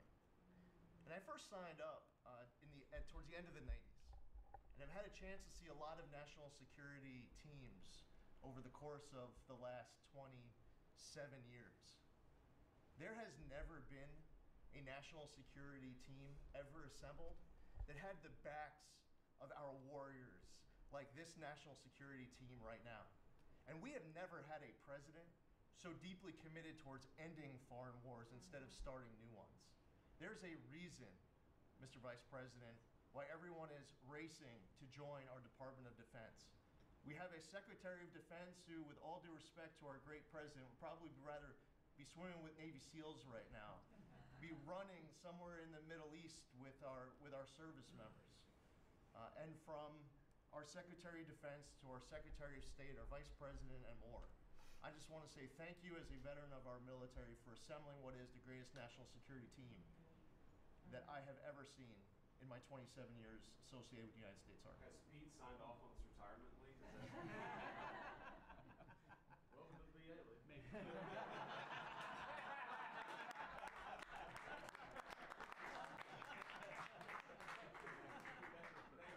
for your service. Yeah, thank you. You're doing a fantastic job. We appreciate it very much. So, Well, Mr. President, I don't think I have ever worked so hard to try to fire myself. But we're certainly making great strides in that. We've reduced the folks over at the Department of Education by about 50% now through our RIF program, and so we've closed a lot of the district offices, consolidated, so there are a lot fewer people working a lot more efficiently in the Department of Education. The commissioners of education in every state, and I was at a meeting with them not too long ago for not only our states but our territories. They are thrilled with the opportunity now to be able to have more control over the education in their states, to get rid of a lot of the red tape and regulation that's kept them from doing what they're doing. So we're seeing, I think, great improvements. We'll see test scores, I believe. It'll take a bit for them to be able to go up, but I think now that they're going to have the opportunity to put in their own programs, we'll see that grow. At the same time, we've been focused on higher education for our universities. We've returned proper enforcement of Title IX protections to schools. We have stopped funding to Columbia, for instance, and some other schools for not only Title IX but Title VI infractions. And those are moving along. I think we've brought people to the table. They know that you're serious. You meant what you said. They're going to make changes. They're making their campuses safer again. Anti-Semitism was just out of control in many of our universities. And so some tried to, in fact, Harvard is sued and they're saying that it's, First Amendment infraction. No, this is civil rights, safety on our campuses for our young students, who are there. And with Pam's help and the task force that we formed with HHS, with GSA, with other agencies, we're going to make sure that our campuses are safe. And so there's a lot of good work going on. I think one of the biggest things, you'll be very happy to hear this, Mr. Vogt, that we are putting back into place collecting on our student loans that have been delinquent since March of 2020. Been no effort to recollect on those loans. So as of May 5th, the letter goes out that the loan recollection is beginning again. So for those people who have borrowed money and have not been paying, and that's just not to be punitive. There are many ways that they can go online to understand how they can get back into the right payment structure, because when they're in default, they can't buy a house, they can't buy a car because their credit scores are down. So it's helpful to them as well as to get this money back into the country. I mean, when $60 billion of increased student loan debt since 2020. And in total, we've got almost $1.7 trillion in student debt. So we're gonna start getting it back. And Scott and his team have been incredibly helpful. We appreciate that so very, very much. And so a lot's going on at the department. And what I would really like, as I'm firing myself, I'd like for you to be known as the education president, because of the best in practice systems that we want to put in every state to incorporate AI, so that we are training these new entrepreneurs and business leaders in our country. We can't do it with the infrastructure we have in place today, so we have to be working on that at the same time. So we're going to be doing that. So thank you for your charge to elevate education so that we are providing for every student access to excellent education. Thank you, sir. Thank you very much, Linda. And what's going on with Harvard and some of these colleges that are taking vast amounts of money, who also have vast amounts? They've got $52 billion and really scamming the public and hiring people like de Blasio and Lori Lightfoot, who are certainly two of the worst mayors in the history of our country, paying them a fortune of salary and having them teach our children how to manage cities and how to manage government. What's the word as of this morning on, let's say, Harvard? Well, we're negotiating with them. When we went back to them to say we'd welcome them back to the negotiating table, their response was a lawsuit. So Pam and her team are helping work with that. And I am, enjoying the fact not only am I firing myself, but I'm now being sued fairly regularly by different departments of education. But we're staying tough with them. The other thing that we're looking at also are the 117 violations of these big universities like Harvard and others who are not reporting, as they're required to do by law, foreign money that comes in and how much that is and where it comes from. And so that is And students. Yeah, and it's very serious. Where are these people coming from? Yep, Yes, exactly. sir, we pulled back their grants because Harvard isn't responding to us criminal activity by their students. And until they give us that list, they're not getting any more grants from Homeland Good. Security. I think we should pull it back. We did. The students they have, the professors they have, the attitude they have is not American, and I think you should. A grant is a grant. We don't have to give grants. Exactly right. So we'll pull back the grant. All right. Very good. Thank you very much. Thank you. Bobby? Mr. President, thank you for your extraordinary leadership. Over the past 100 days, we are already making America healthy again.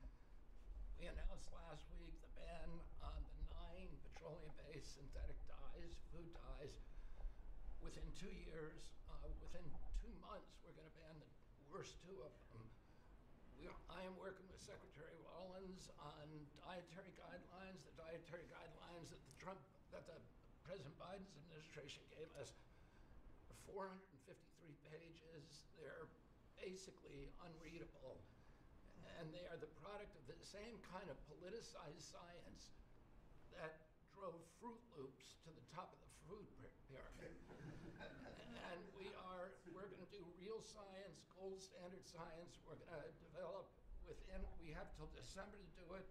We are working very, very fast together. We're going to get it done by the end of the summer in time to drive change major dramatic changes in the school food, the school lunch programs over the next school year. I'm working also with Secretary Rollins on the SNAP program and to get sodas and candy off of the food stamp program. 10% of food stamps go to SNAP. And I want to thank you for your courage. You are a business-friendly president, probably the most business-friendly in our history, but you're also willing to stand up to very, very powerful businesses, and you've shown that again and again. Secretary Rollins had the soda industry come and knock on her door very much, very loudly, and they said to her, well, the SNAP program is not supposed to be about nutrition. She pointed out to them that there is no nutrition in a soda. And they said, well, it's not supposed to be about nutrition. And she said to them, the name of the program is Supplemental Nutrition Assistance. So it is about nutrition. And we shouldn't, we have 38% of our kids are diabetic or pre-diabetic, and we are paying at both ends. We're paying for the food-like substances that make them diabetic, and then we're being bankrupt. We're spending $1 trillion a year on metabolic dysfunction. It's existential and it's not sustainable. We have, I visited Arizona, West Virginia, Utah, and Indiana in the last 2 weeks who have all applied for SNAP waivers. We're encouraging, thanks to Brooke Rollins' leadership, all of the states to apply for those waivers. I also visited Utah, which is the first state to ban supplemental fluoride. Florida yesterday passed a bill to ban supplemental fluoride. I'm confident Governor DeSantis is going to sign that. We are working, Lee Zeldin and I are working together to change the federal fluoride regulations, to change the recommendations, and we're looking at the science now. I want to point out that in August, the National Toxicity Program, which was an arm of the NIH, did a meta-review of all the science on fluoride and found that there's a direct inverse correlation between fluoride exposure and lowered IQ in children. So the more you get, the stupider you are. And we need smart kids in this country, and we need healthy kids, and thank you for your leadership. We're going to get there.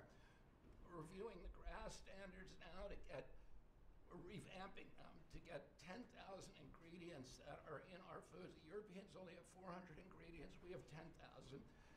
There are chemicals we know nothing about, and we are going to stop that process, and then we're going to go back and look at these chemicals and make the companies either get rid of them or to label them. We've launched Operation Stork Speed, and we're going full speed ahead to make sure that we have good, high-quality milk for children. We have launched the autism study at your direction. By September, we'll have some of the first answers. Within 6 months of that, we will have definitive answers, not only for autism, but for the etiology of a whole range of autoimmune diseases that have become epidemic in our children. We have ended HHS as the role as the vector, the principal vector in this country for child trafficking. And during the Biden administration, HHS became a collaborator in child trafficking and for sex and for slavery. And we have ended that, and we're very aggressively going out and trying to find these children, the 300,000 children that were lost by the Biden administration. And we have ended funding for gender mutilation, surgeries, and other kind of gender dysphoria practices. And thanks to Elon, we have saved $67 billion at our agency without compromising any of our critical programs. Mr. President, I want to thank you for your vision, for your leadership, for giving me the 100 busiest days of my life, and most exciting and most rewarding. And there's, over the next 100 days, we're going to do much, much more. That's good. Thank you very much, Bobby. Very good, very important. Thank you. Doug, please. Well, President Trump, on your first day in office, you wisely declared a national energy emergency. And this was essential because it was the signal that we're going to go 180 degrees from the disastrous and dangerous Biden policies that were based on a climate ideology that was the root cause of the inflation in this country. It was the root cause of wars abroad. It was the root cause of our manufacturing disappearing from our country. We can't have energy security. Without energy security, we can't have national security, and you understood that. But now with everything that's flowed from that, dozens of other EOs that you've done, America is back in the energy business. As Chris said, there's been a signal that's sent around the world. Capital is flowing, coming back in. The smart money is coming to this country. And now you've given us a chance to win the AI arms race against China. We know we're up against a formidable competitor. China opened up 94 gigawatts of coal in the last year. That's more than all of California and all of New York combined in the last year. We've had presidents in the past, the Biden administration, that were running away again under this climate ideology. You've embraced baseload power in this country. I'll never forget standing in the East Room with you, surrounded by the coal miners around this country, where you said, hey, big, beautiful coal.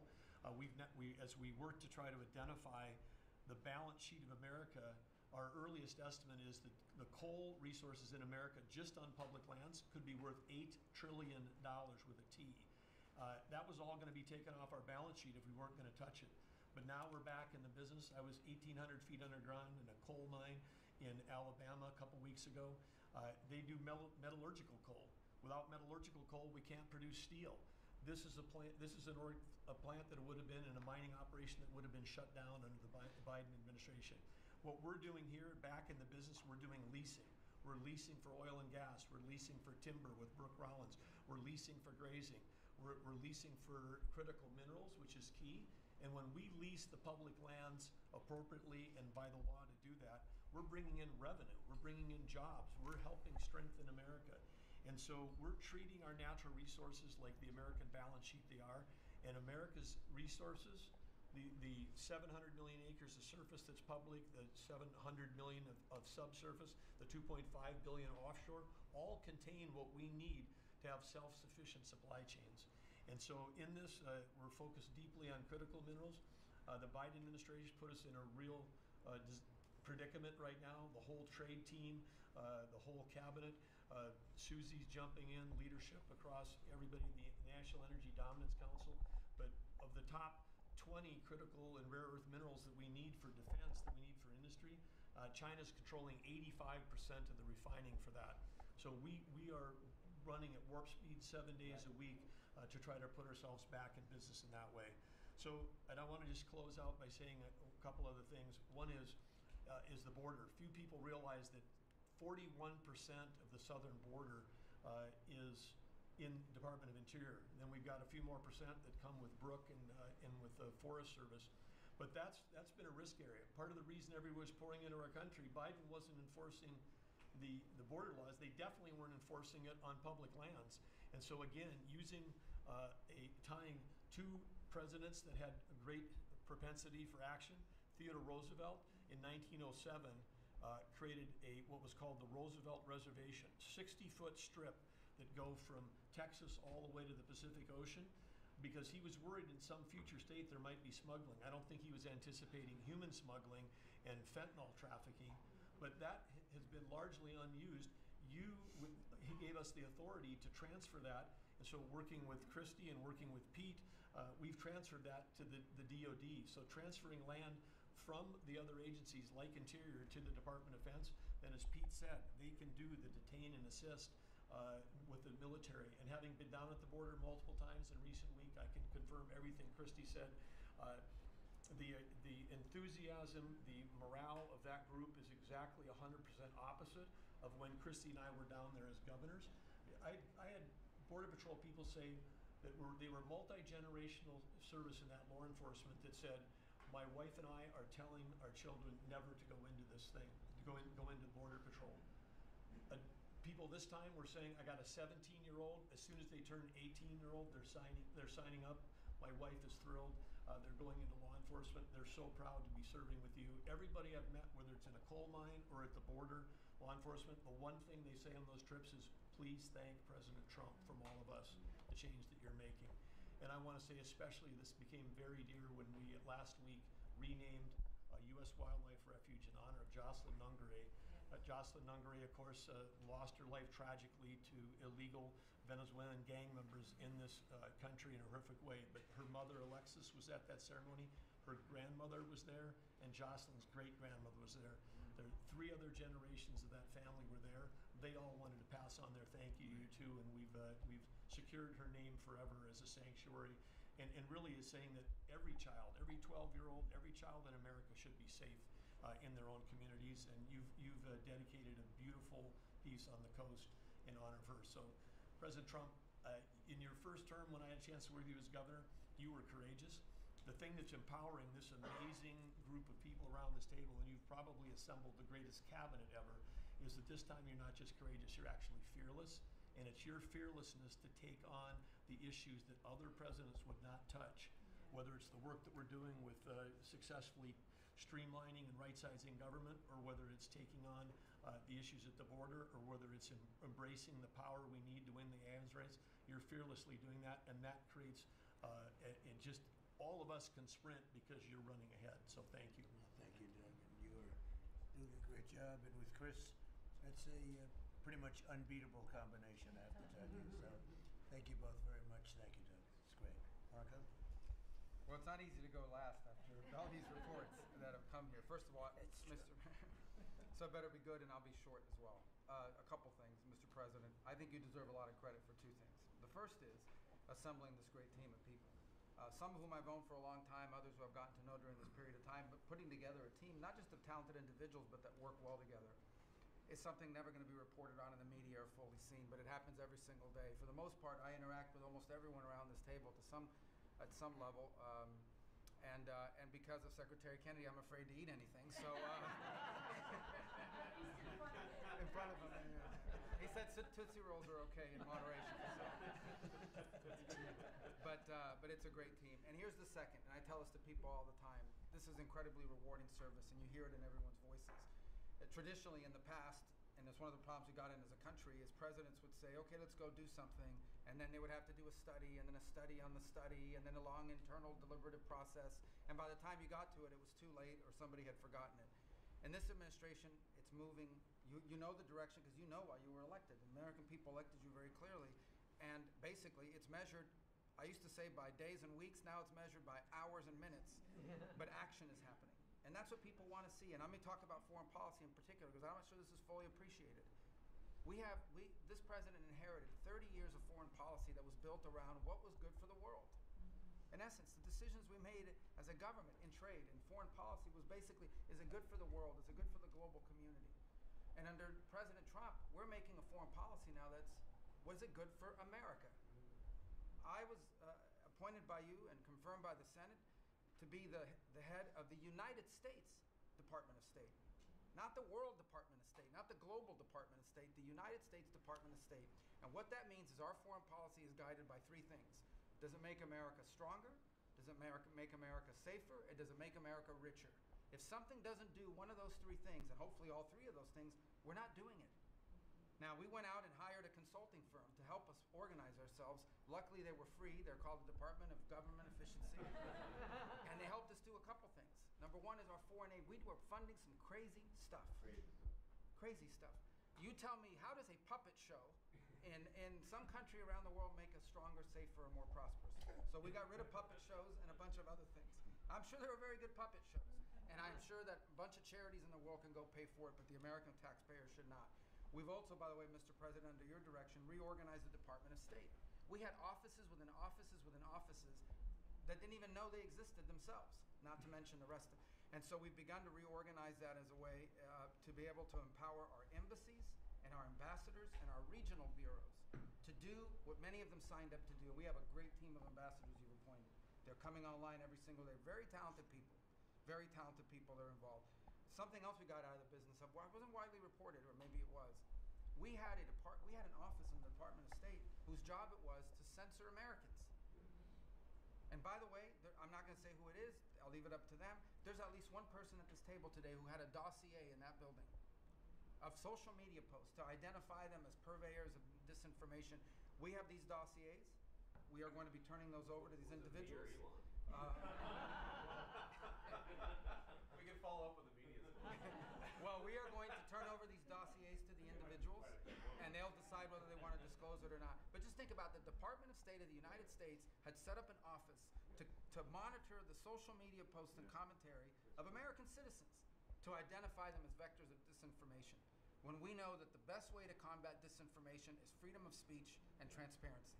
And so that's what we're going to be in the business of doing. We're not going to have an office that does that. Beyond that, Mr. President, and this I'll move quickly because this has been a team effort, we have gone to countries all over the world and said, hey, you want good relations with the United States, you need to take back your people that are here illegally. And we've had historic cooperation. Beyond that, and I say this unapologetically, we are actively searching for other countries to take people from third countries. So we are active, not just El Salvador, we are working with other countries to say, we want to send you some of the most despicable human beings to your countries. Will you do that as a favor to us? And the further away from America, the better, so they can't come back across the border. I'm not apologetic about it. We are doing that. The president was elected to keep America safe and to get rid of a bunch of perverts and pedophiles and child rapists out of our country. Here's something else we've done. We stopped giving student visas to people who are coming here to burn down our universities and take over libraries and harass people. Why are we giving student visas to people who are coming here to create disruption? And we've taken away the student visas of people that have come here to do that. It's simple. If you're coming to America to start riots, we're not going to give you, we're going to take away your student visa. And by the way, every country in the world that I travel, 14 countries in 14 weeks, you know what they all say to me? Yes, that's what we would do too. So the only people who seem to disagree with us are a handful of federal judges and a bunch of crazy people who get paid to write and report. So anyway, we're getting rid of that. Now here's some good news. We're going to have the World Cup, the FIFA World Cup, the FIFA Club Cup, and then we're going to have the Olympics. So we have to have a Consular Affairs Bureau. We have very good, talented people there, but we are going to infuse technology, again, working with our consultants, to be able to, millions of people are coming into this country for this. But we've done it to improve customer service. For some of us who served in Congress recognize that about a year and a half ago, we had a meltdown under Biden. You couldn't get a passport.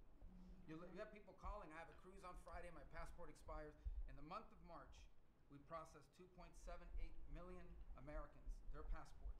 That is the historic, it's the largest single month processing of passports ever, and we think it's a good way to build the momentum to be able to do the visas. Two last points I want to make. We have a great team that you've built.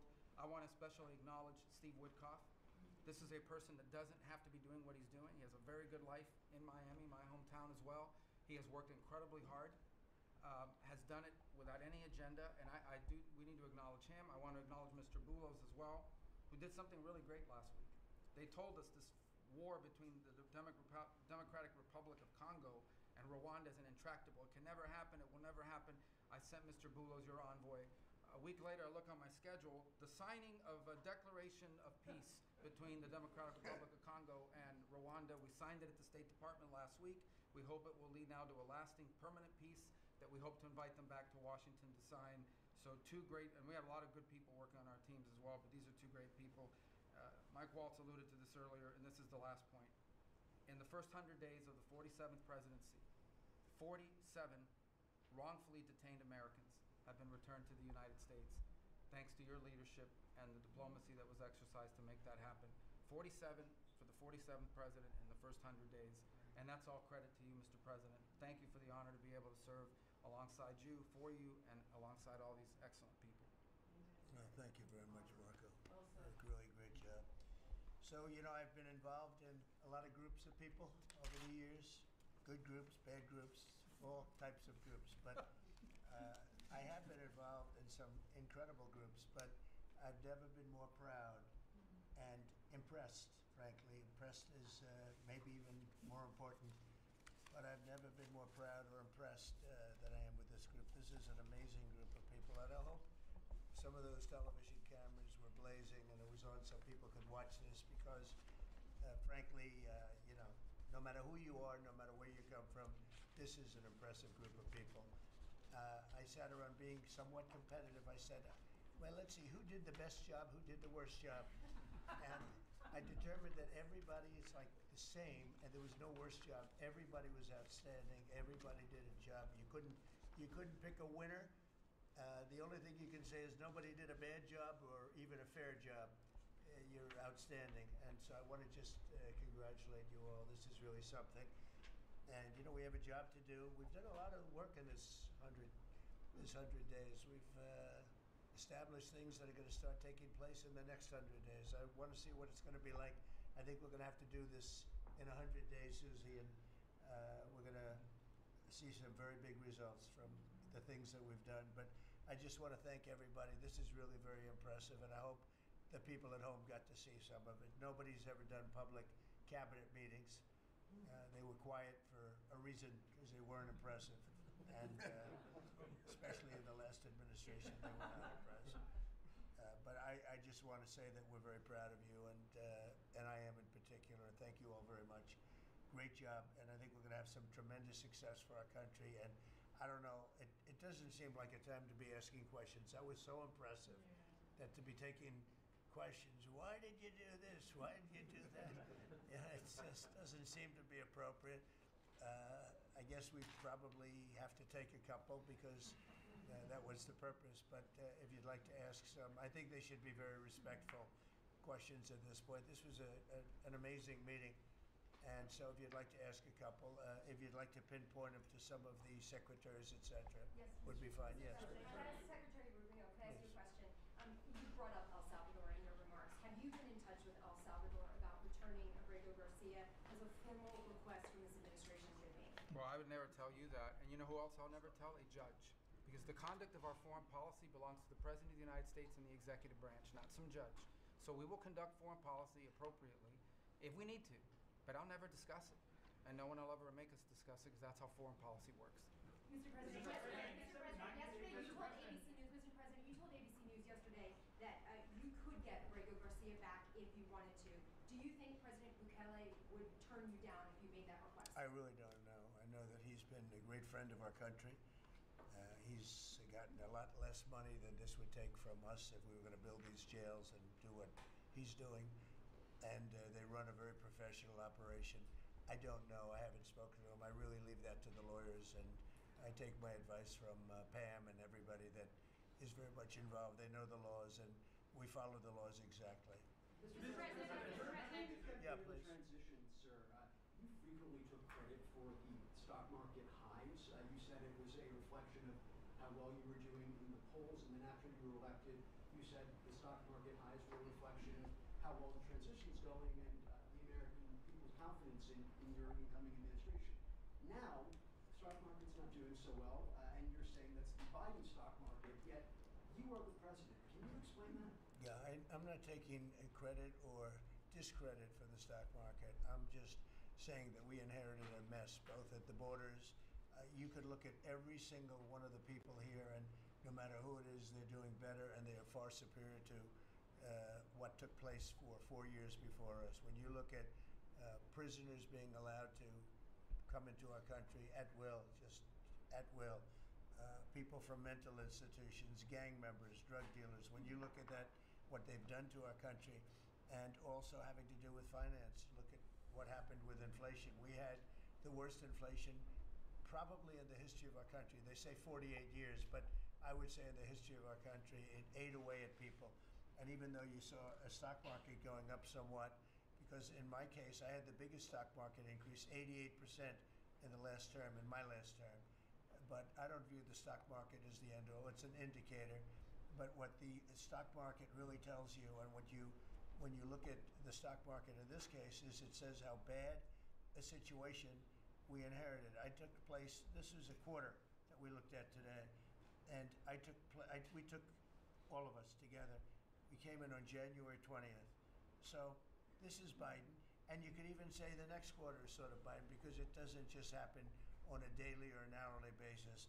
But we're turning it around. It's a big ship to turn around, and we're going to have the greatest country financially in the history of the world, I believe. I think we're going to do things and we had to do it. We reset the table. Every single country, with just about without exception. I'd have to really think hard for who hasn't taken advantage. And I don't even blame those countries. I blame the person that was sitting right here where I am for allowing it to happen, where our country was ripped off on trade. hundreds of billions of dollars. And now we're doing better than we've done in a long time. You know, we were losing $4 to $5 to even $6 billion a day on trade with Biden. And now we have it down to a very manageable number, and the tariffs, for the most part, haven't even kicked in yet. So that's the way. Stock markets, to me, are an indication, but the big indication is what's happening, and the people around the table know what's happening. Is it true the Ukraine minerals deal is set to be signed in 24 hours or so?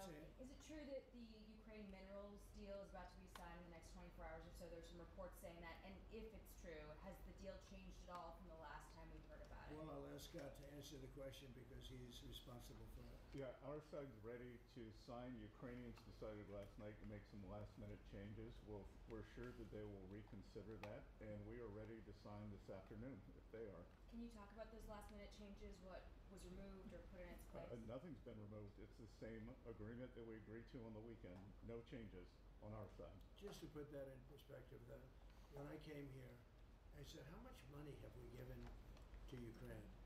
The real number is about $350 billion. It's unthinkable. And we had no security. We had no nothing.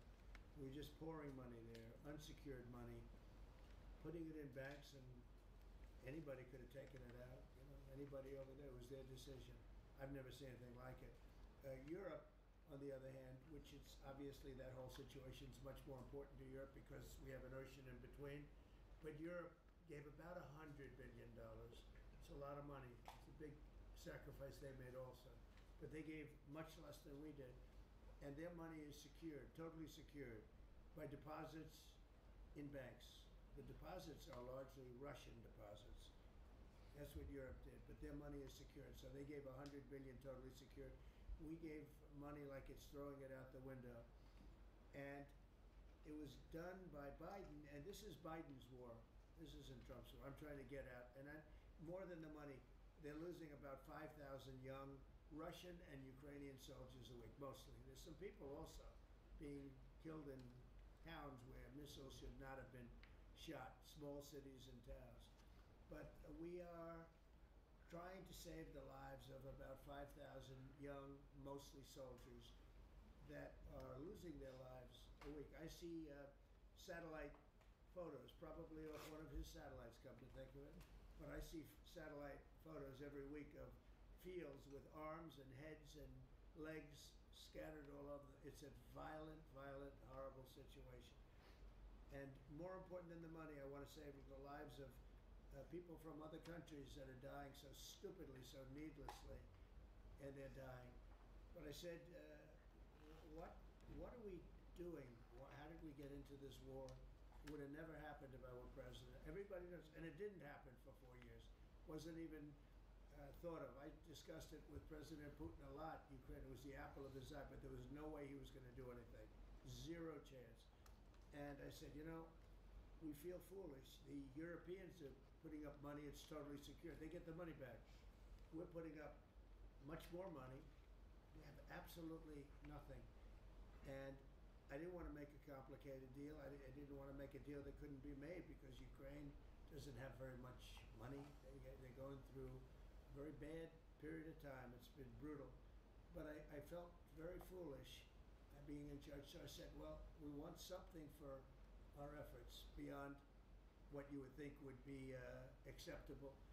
And we said rare earth. They have very good rare earth. As you know, we're looking for rare earth all the time. Rare earth is called rare for a reason. And they have a lot. And we made a deal where our money is secure, where we can start digging and doing what we have to do. It's also good for them because you'll have an American presence at the site, Chris. And the American presence will, I think, keep a lot of bad actors out of the country, or certainly out of the area where we're doing the digging. So we made a deal, and I assume they're going to honor the deal. I put Scott in charge, and Scott's done it beautifully, but we haven't really seen the fruits of that deal yet. I suspect we will. Mr.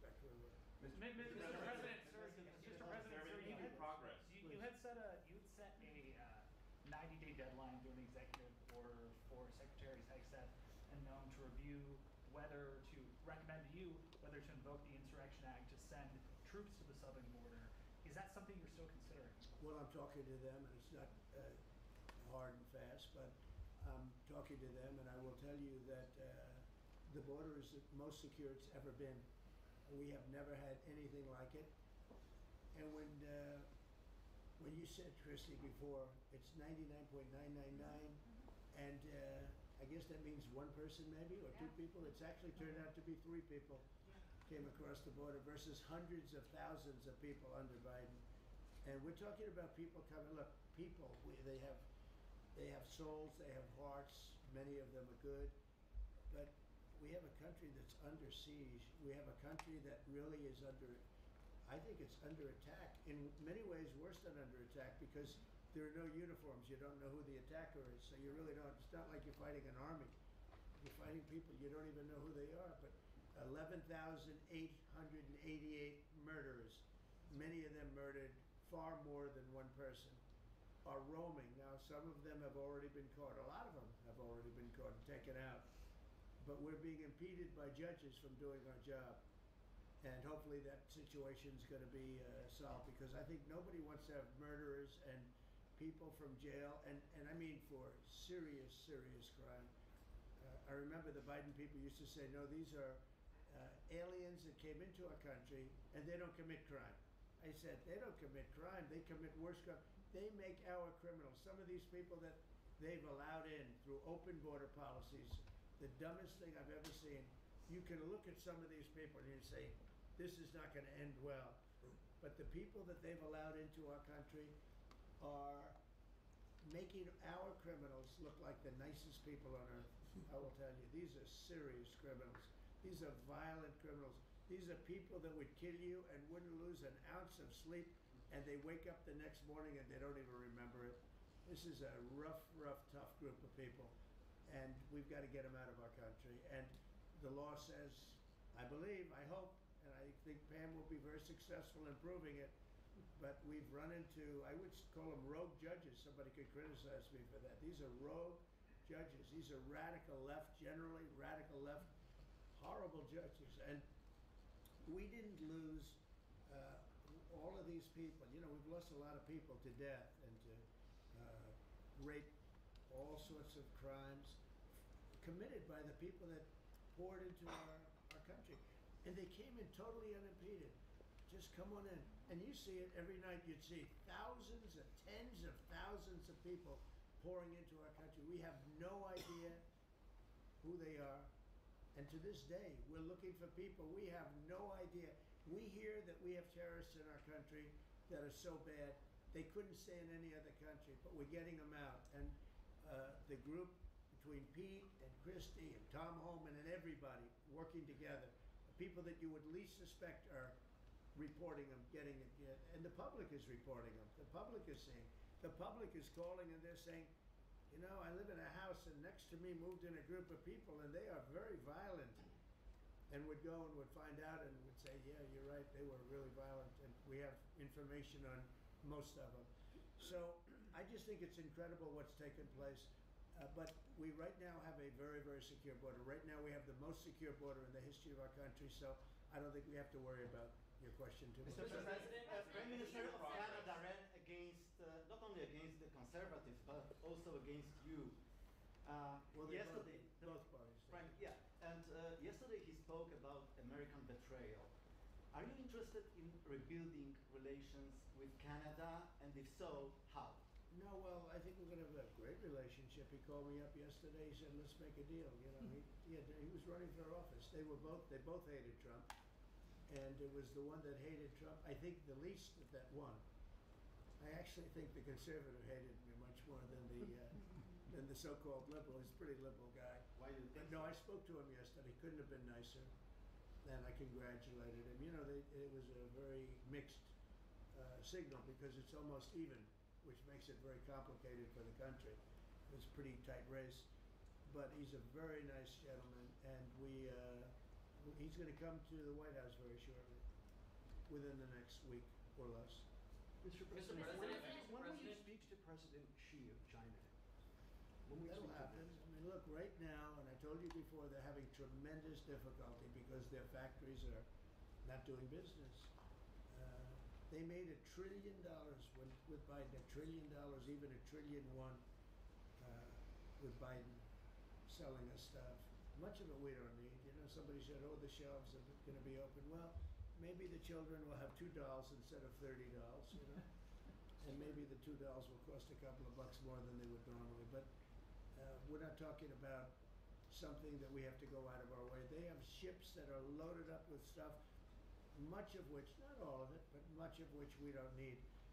And we have to make a fair deal. We've been ripped off by every country in the world, but China, I would say, is the leading one, the leading candidate for the chief ripper offer. There has never been a country that's been ripped off more than the United States of America under some of the dumbest leadership, and it usually starts with the president. And you can go back, and I'm not just talking about Biden. It's been the worst. I mean, the trade deficits and everything else, he's been the worst. But he had no idea what he was doing, and I think somebody ought to look at the auto pen to find out who was really running this country, because it wasn't Biden. Because nobody could agree to what he agreed to. Mr. President, what's your message for the girl who doesn't He put our country at risk, at tremendous risk, and fiscal risk, financial risk. So I think we have it very much. I really believe that the next 100 days is going to be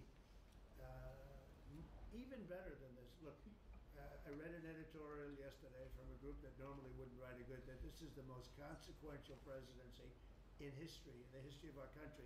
This is not a particular group that would write that kind of an editorial, but they see what we're doing and what we had to do.